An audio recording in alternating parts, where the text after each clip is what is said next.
Hallelujah. Stotram, stotram, stotram, stotram, stotram, stotram, stotram, stotram, stotram, stotram, stotram.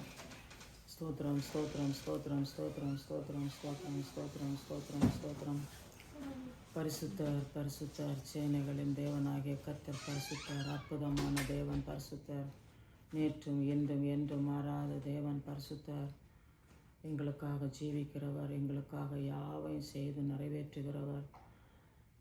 உமக்கு ஸ்தோத்திர பலிகளை செலுத்துகிறோம், உமக்கு ஸ்தோத்திர பலிகளை செலுத்துகிறோம். எங்கள் பரலோக பிதாவே, வானத்துக்கும் பூமிக்கும் ஆண்டவராய் இருக்கிற சர்வ வல்ல இயேசு கிறிஸ்துவின் நாமத்தில் உம்மை நன்றியோடு ஸ்தோத்திரம் செலுத்துகிறோம்.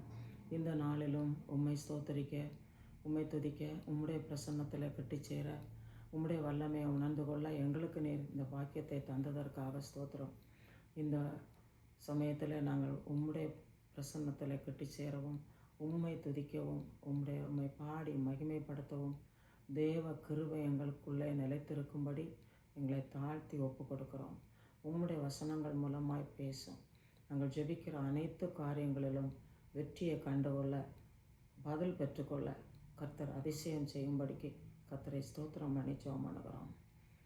எங்களோடு கூட இருந்து நடத்தும், ஆசீர்வதியும்.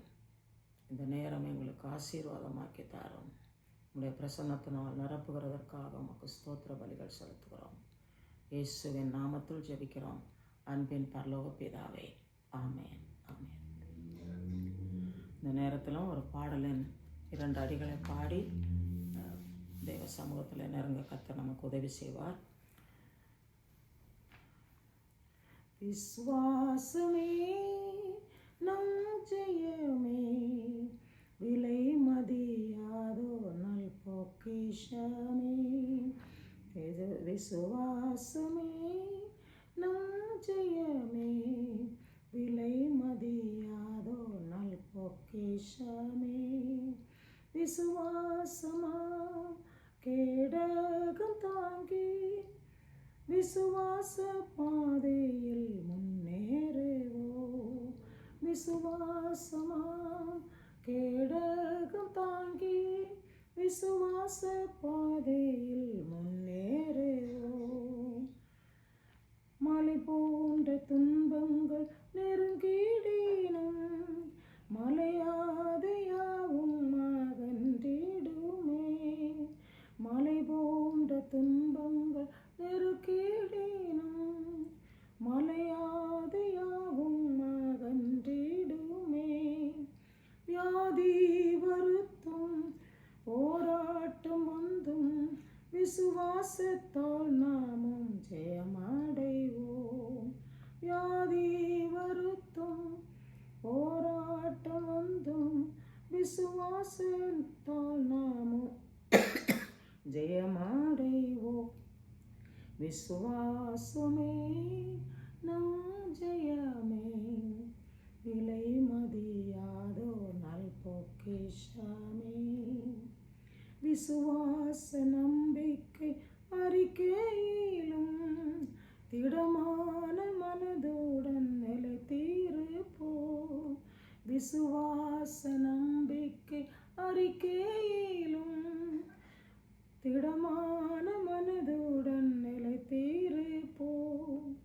வாக்கு மாறாத கர்த்தரை நிதமும், விசுவாசத்தால் நாமும் ஜெயமும் சொல்லுவோம்.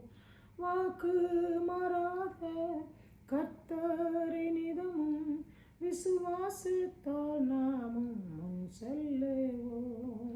விசுவாசமே நம் ஜெயமே, விலை மதியாதோ நல் பொக்கிஷமே. விசுவாசமே நம் ஜெயமே, விலை மதியாதோ நல் பொக்கிஷமே. எல்லாருக்கும் ஸ்தோத்திரம். இந்த நாளிலும் நம்ம எல்லாரும் இணைந்து தேவ சமூகத்திலே நெருங்குவதற்கு கர்த்தர் நமக்கு கொடுத்த நல்ல வாய்ப்புக்காக நன்றி உள்ளத்தோடு காணப்படுவோம். கர்த்தர் பெரியவர், கர்த்தர் நம்மோடு கூட இருக்கிறார். தம்முடைய வாக்குத்தத்தங்களை நிறைவேற்றி நம்மை விடுவித்து தாங்கி அன்றாடம் அதிசயமாய் நடத்தி வருகிறார்.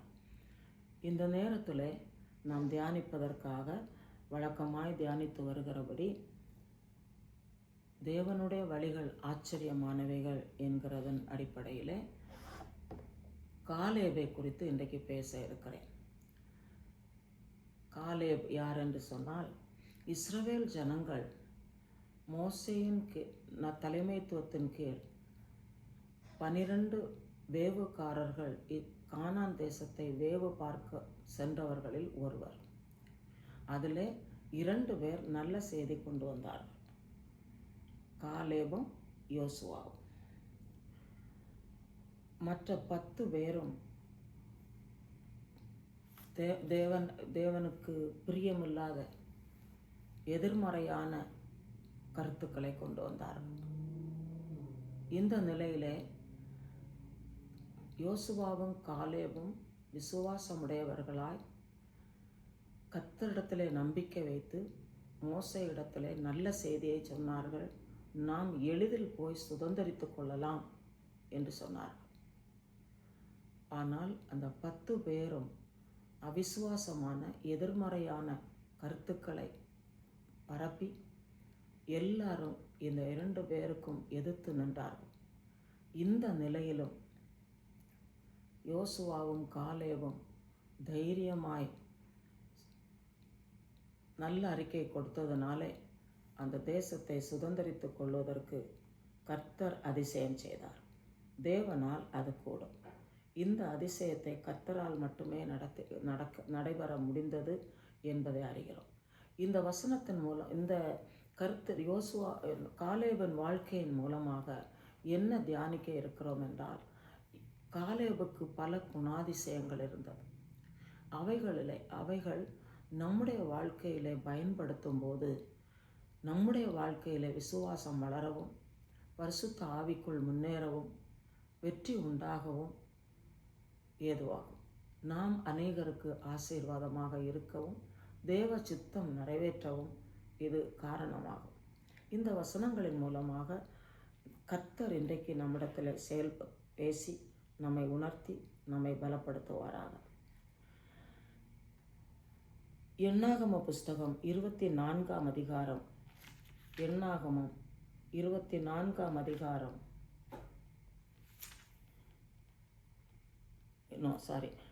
எண்ணாகமம் 14ஆம் அதிகாரம் 24வது வசனம்.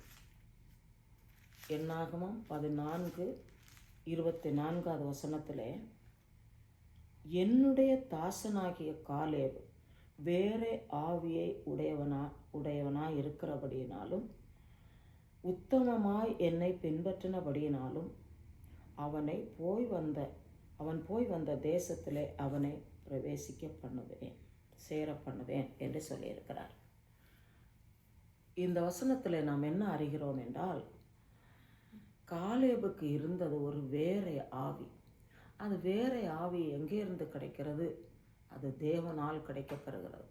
இன்று நாம் பரிசுத்த ஆவியின் அபிஷேகத்தை நிறைவாய் பெற்று எந்த நேரத்திலும் தேவ பிரசன்னத்திலே நெருங்குவதற்கும், ஜெபம் பண்ணுவதற்கும், ஜெயம் பெற்றுக்கொள்வதற்கும் கர்த்தர் நமக்கு வாய்ப்பை அளித்திருக்கிறார். அப்போஸ்தலர் 2ஆம் அதிகாரத்திலே செயல்பட்ட பரிசுத்த ஆவியானவர் இன்று நமக்குள்ளே செயல்படுகிறார். பழைய ஏற்பாட்டு நாட்களிலே பரிசுத்த ஆவியானவர் எல்லாரிடத்திலும் இன்று செயல்படுகிறது போல செய்ய முடியாதிருந்த காலம். அந்த நிலையிலே யோசுவா காலேபுக்கு அப்படிப்பட்ட ஆவியை கர்த்தர் கொடுத்திருந்தார். காலேபுக்கு வேறே ஆவி சொல்லப்பட்டிருக்கிறது. இந்த பரிசுத்த ஆவியானவரை சார்ந்து இருந்தால் தேவ ஞானம் பெருகும். ஞானம் தேவன் மட்டுமே தர முடியும், வேற எங்கே இருந்து கிடைக்கக்கூடியதல்ல, முயற்சியினால் கொண்டு வரப்படக்கூடியதல்ல. பரிசுத்த ஆவியாகிய தேவனை சார்ந்திருக்கும் போது தேவன் விசேஷித்த ஞானம், வல்லமை, வழிநடத்துதல் இவைகளை காட்டி சரியானதை சரியான நேரத்தில் செய்து வெற்றியை பெறுவதற்கு நடத்துகிறார். இதுதான் இந்த காலேபுடைய வாழ்க்கையிலே நடந்தது. காலேப் முழுமையான அர்ப்பணிப்போடு கர்த்தரையே சார்ந்திருந்தார். கர்த்தர் சொல்லுவதையே செய்தார். இந்த கானான் தேசத்துக்கு சென்று பார்வையிட சென்ற போதும் கர்த்தரை சார்ந்தே இந்த விசுவாச வார்த்தைகளை கொண்டு வந்தார். என்னாகும் 14ஆம் அதிகாரத்திலே 8வது வசனத்திலே என்ன சொல்லப்படுகிறது என்று சொன்னால், இந்த தேசத்தை கர்த்தர் நமக்கு கொடுப்பார். அவரிடத்தில் வேற ஆவி இருந்தது, விசுவாசம், தைரியம். இந்த தேசத்தை நமக்கு கொடுப்பார். இப்படி அவர் அந்த விசுவாச வார்த்தை சொல்லும்போது சூழ்நிலை அனுகூலமாக இருக்கவில்லை. கூட சென்ற 10 பேர், அதை சேர்ந்த அநேகர் எழும்பி எதிரிட்டு கல்லறிய நிற்கிறார். இந்த நிலையிலே மோசையை நோக்கி தைரியமாக சொல்லுகிற வார்த்தை தான், தேவன் நமக்கு இந்த தேசத்தை தேவன் வாக்கு பண்ணினதுனாலே இந்த தேசத்தை சுதந்திரிக்க உதவி செய்வார் என்று சொல்லி தைரியம் கூறினார். இன்னும் இந்த காலேபை குறித்து நாம் தியானிக்கும் போது, உண்மை தவறாதவர், பொறுப்புள்ளவர், பொறுப்பாய் செயல்பட்டவர், கர்த்தருடைய காரியத்தை பாசத்தோடு தேவனால் இது கூடும், இதை செய்தாக வேண்டும் என்று உத்தமமாய் செயல்பட்ட ஒரு மனிதர். இதற்கு சுயத்தை சார்ந்திருக்கவில்லை. சுய புத்தி ஒன்றுக்கும் ஆகாது. தேவ பக்தியும் தேவனை பற்றிய விசுவாசமும் தேவனுடைய வாக்குத்தத்தங்களை உறுதியாய் பற்றி கொள்ளுதலும் தேவனுடைய வல்லமை, தேவனுடைய வாக்குத்தத்தங்களின் வல்லமை செயல்படுத்துவதற்கு காரணமாகும். இதுதான் இங்கே காலேபனுடைய வாழ்க்கையில் நடந்தது. இவர் தேவனுடைய நன்மைகள், தேவனுடைய வாக்குத்தத்தங்கள் எல்லாம் உண்மை, அது நிறைவேறும் என்று சொல்லி விசுவாசித்தார். தேவன் உண்மையும் நீதியும் நிறைந்தவர். தேவனாலே கூடாத காரியம் ஒன்றுமில்லை. அவர் அற்புதம் செய்கிறவர் என்று விசுவாசித்தார். ஆகையினாலே இந்த விசுவாச வார்த்தையை சொன்னார், நமக்கு இந்த தேசத்தை தேவன் கொடுப்பார். என்னாகம புஸ்தகம் 14ஆம் அதிகாரத்திலே 6 முதல் 9 வரை உள்ள வசனங்களிலே நாம் என்ன பார்க்கிறோம் என்றால், எப்படி எதிர்த்தார்கள், என்ன செய்தார்கள் என்ற விவரங்கள் சொல்லப்படுகிறது. அப்படிப்பட்ட நிலைகளிலே கர்த்தர் அதை பார்த்து சும்மா இருக்கிறவர் அல்ல.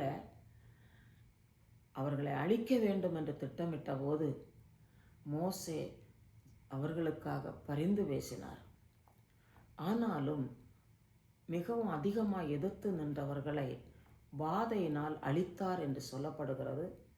அதை தொடர்ந்து என்ன நடந்தது என்றால், சிலர் வாங்க போகலாம், இந்த மலையில் ஏறுவோம், நம்ம சுதந்திரிச்சிருக்கலாம் அப்படின்னு சொல்லி முயற்சி எடுத்து போகும் நிலையிலே அங்கே இருந்து அமலேக்கியர் போன்ற பலர் வந்து இவர்களை துரத்தி முறியடித்தார்கள் என்று இந்த வசனங்களிலே சொல்லப்படுகிறது. கர்த்தரை அல்லாமல் தேவன் யாரும் இல்லை. கர்த்தரை முன்னிறுத்தி எதையும் விசுவாசத்தோடு எடுக்கிற முன்னடி கர்த்தர் நமக்கு ஜெயத்தை தருகிறவர் என்று நாம் விசுவாசிக்க வேண்டும். கர்த்தர் உண்மையும் நீதியும் நிறைந்தவர், வாக்குத்தத்தத்தில் உண்மை உள்ளவர். இதை காலேபு ஆழமாய் விசுவாசித்திருந்தார். அவருக்கு அசையாத நம்பிக்கை காணப்பட்டது. வேவுகாரருடைய பயமுறுத்துதல், அவிசுவாச வார்த்தைகள், எதிரான செயல்கள், இவைகள் ஒன்றும் காலேபையோ யோசுவாவையோ எதிரிட்டு நிற்க முடியவில்லை. காரணம், இவர்களுடைய அசையாத உறுதியான விசுவாசம் கர்த்தரையே சார்ந்து கொண்டு இருந்ததனாலே தடைப்பட்ட நிலையிலும் வாக்குத்தத்தம் நிறைவேற்ற வல்லவர் கூட இருக்கிறார், தேவன் வெற்றி தருவார் என்று முன்னேறி சென்றார்கள். என்னாகம புஸ்தகம் 13ஆம் அதிகாரத்திலே 30வது வசனத்திலே நாம் வாசிக்கிறோம். அதில் போவோம், எளிதிலே இந்த தேசத்தை நாம் பிடித்து கொள்ளலாம் என்று காலேபு சொல்லுகிறார். எளிதிலே இதை சுதந்திரித்துக் கொள்ளலாம். அது எளிதிலே சுதந்திரிக்கக்கூடிய யுத்தங்கள் அல்ல.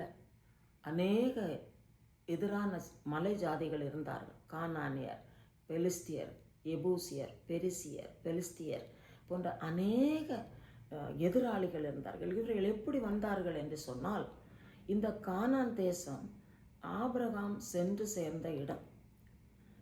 யாக்கோபின் நாட்களிலே பஞ்சம் ஏற்பட்ட போது யோசுவா எகிப்திலே ஆசீர்வாதமாய் இருக்கிறார், அங்கே பஞ்சம் இல்லை, தானியங்கள் வழங்கப்படுகிறது என்ற காரணத்தினாலே யாக்கோபின் சந்ததியார் மொத்தமாக இடம்பெயர்ந்து எகிப்துக்கு சென்று அங்கே வாழ்ந்தார்கள் என்பதை யாத்திராகம புஸ்தகத்தில் படிக்கிறோம்.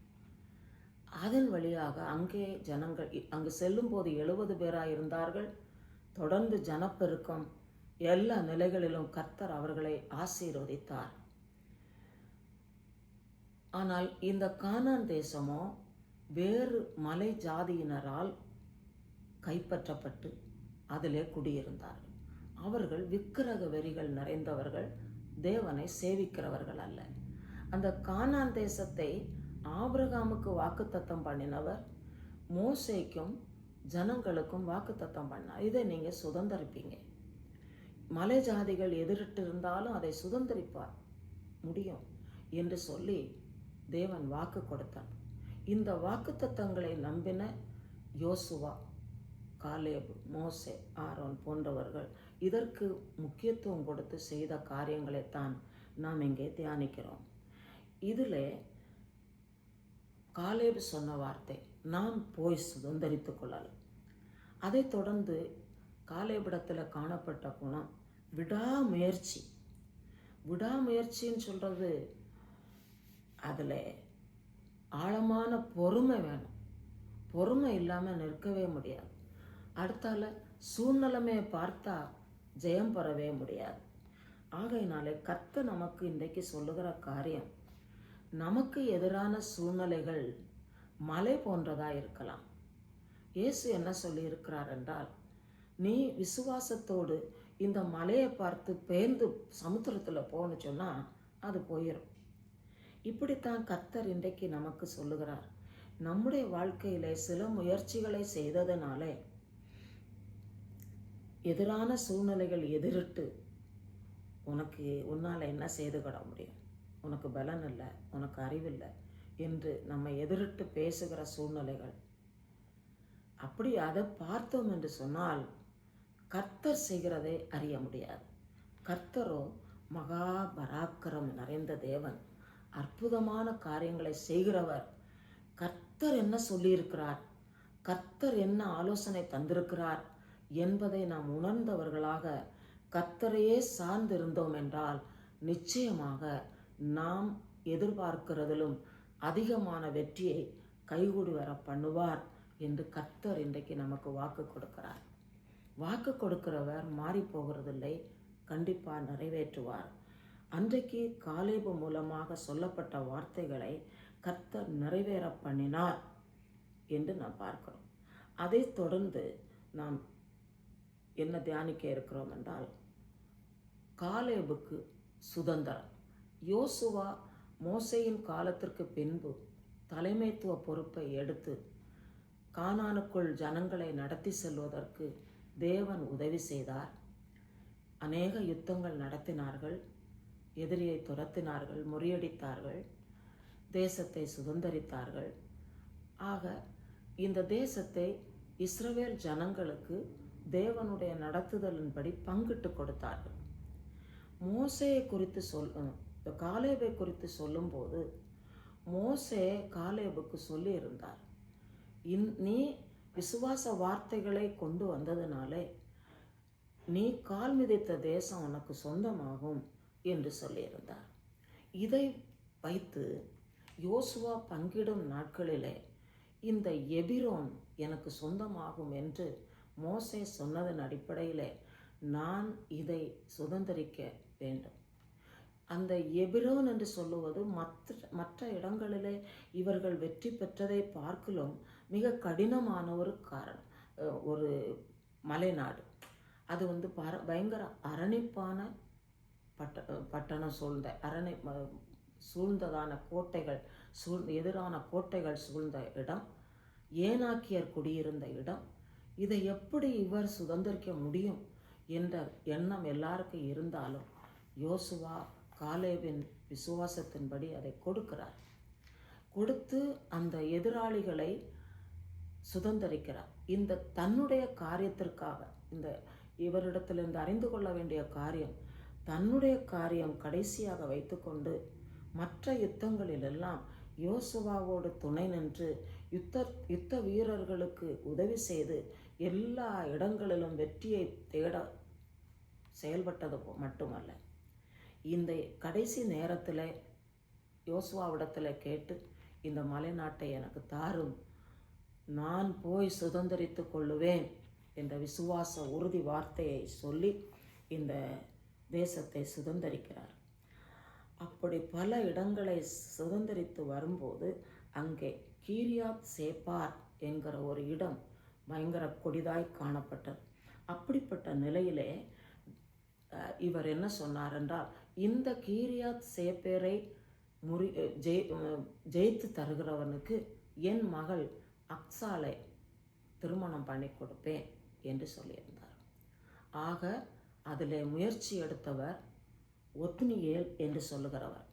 இந்த ஒத்னியேல் யுத்தம் பண்ணி கீரியாத் சேப்பேரை வெற்றி கொண்டதனாலே காலேபு தன்னுடைய மகள் அக்சாலை திருமணம் பண்ணி கொடுத்தார் என்று நியாயாதிபதிகளின் புஸ்தகம் 1ஆம் அதிகாரம் 12 முதல் 15 வரை உள்ள வசனங்களிலும், யோசுவா 15ஆம் அதிகாரம் 13 முதல் 19 வரை உள்ள வசனங்களிலும் சொல்லப்பட்டிருக்கிறது. கர்த்தர் அந்த காரியங்களை கைகூடி வர பண்ணுகிறார். நமக்கு கர்த்தர் சொல்லுகிறது என்னவென்று சொன்னால், இந்த சுதந்திரத்திற்காக, கர்த்தர் வாக்கு பண்ணின சுதந்திரத்திற்காக தைரியமாய் போராடி ஜெயித்த காலேப், தேசத்துக்கு, தேச ஜனங்களுக்கு, இஸ்ரவேல் ஜனங்களுக்கு யுத்தம் பண்ணி ஜெயம் தேடி கொடுத்த ஒரு வீரன், தன்னுடைய சுதந்திரத்திற்காக பொறுமையோடு விசுவாசத்தோடு காத்திருந்து இந்த எபிரோனை சுதந்திரமாகி கொண்டவர். அது 14ஆம் அதிகாரம், என்னாகமம் 14ஆம் அதிகாரம் 24வது வசனத்திலே சொல்லப்படுகிறது, என்னுடைய தாசனாகிய காலேப் வேறே ஆவியை உடையவனாய் இருக்கிறபடியானாலும், உத்தமமாய் என்னை பின்பற்றி வந்தபடியினாலும், அவன் போய் வந்த தேசத்திலே அவனை சேர பண்ணுவேன். அப்படின்னா இந்த தேசத்தில் அவிசுவாசம் பண்ணி முறையிட்டு முறுமுறுத்து எதிர்த்து நின்றவர்கள் இந்த தேசத்தை சுதந்தரிக்க மாட்டார்கள் என்று உறுதியாக தேவன் வாக்கு கொடுத்தார். ஆனால் யோசுவாவும் காலேபும் இந்த தேசத்தை சுதந்தரிப்பார். ஆக அன்றைக்கு எகிப்திலிருந்து புறப்படும் போது 6 லட்சம் ஆண்கள் 20 வயசுக்கு மேற்பட்டவர்களை எண்ணினார்கள். அவர்களிலே கானானை சுதந்தரித்தவர்கள் இந்த 2 பேர். ஆனால் மீதமான ஜனங்கள் பின் சந்ததியார், இவர்களுடைய பிள்ளைகள், பிள்ளைகளுடைய பிள்ளைகள் 40 வருஷம் பிரயாணம் பண்ணினார்களே, அந்த நாட்களில் உள்ள சந்ததியார் தான் கானானை சுதந்தரித்தார்கள்.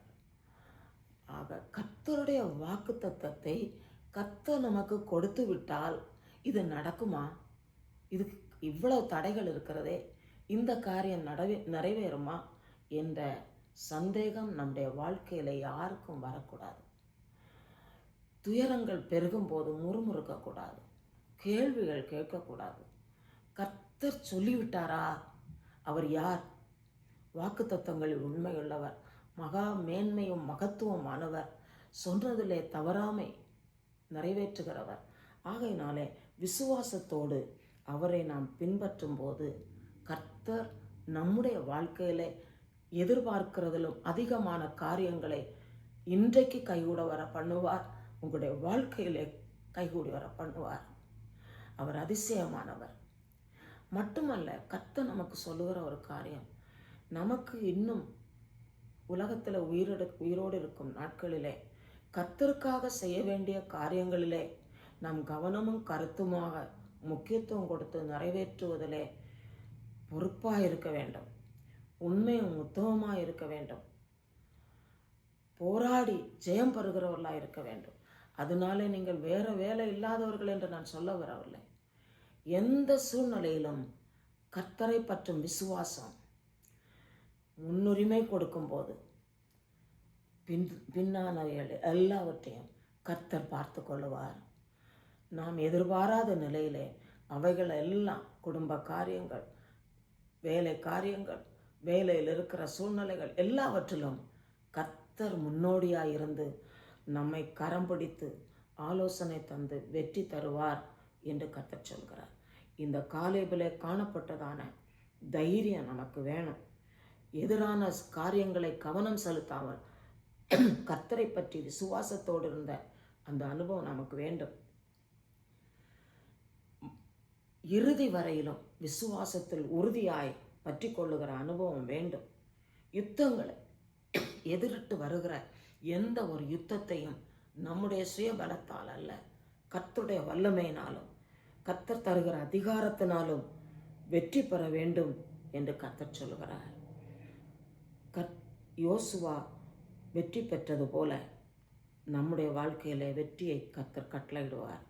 யோசுவா கானானிலே எபிரோனை சுதந்தரித்து அந்த மலை நாட்டை சுதந்தரித்தது போல மலை போன்று இருக்கிறதான நெருக்கங்களிலிருந்து கர்த்தர் நமக்கு ஜெயம் தந்து பெரிய வெற்றியை சுதந்திரிக்க பண்ணுவார். அதோடு சேர்ந்து நாம் பரலோகத்துக்கு செல்ல வேண்டும் என்று முயற்சித்து பிரயத்தனப்பட்டு நம்மையும் குடும்பத்தையும் நம்மை சேர்ந்தவர்களையும் ஆயத்த பண்ணுகிறோமே, அதை நிறைவேற்றுவார். பரலோகம்தான் நம்முடைய வாஞ்சை, எதிர்பார்ப்பு. அதுதான் நமது சுதந்திரம். கர்த்தர் தான் நமக்கு சுதந்திரம். சுதந்திர வீதமாகிய பரலோகத்தை கர்த்தர் நமக்கு வைத்திருக்கிறார். அது எப்படி கிடைக்கும்? பரிசுத்த ஆவியானவரை சார்ந்து ஆவியின் வரங்களை உடையவர்களாய், ஆவியின் கனிகளை உடையவர்களாய் செயல்படுகிறவர்களுக்கு கர்த்தர் பெரிதான காரியங்களை செய்ய இருக்கிறார். வெகு பிரதிபலன்களை பரலோகத்தில் நமக்காக வைத்திருக்கிறார். கர்த்தர் பயங்கரமானவர். நமக்கு அப்படிப்பட்ட காரியங்களை செய்வாராக. ஜெபம் பண்ணுவோம். அல்லேலூயா, ஸ்தோத்திரம். கர்த்தர் கூட இருக்கிறதற்காக ஸ்தோத்திரம். எங்கள் ஜெபங்களுக்கெல்லாம் பதில் தந்து எங்களை தாங்கி வருகிறதற்காக ஸ்தோத்திரம். உம்முடைய வசனங்களை கொண்டு நீர் எங்களோடு பேசி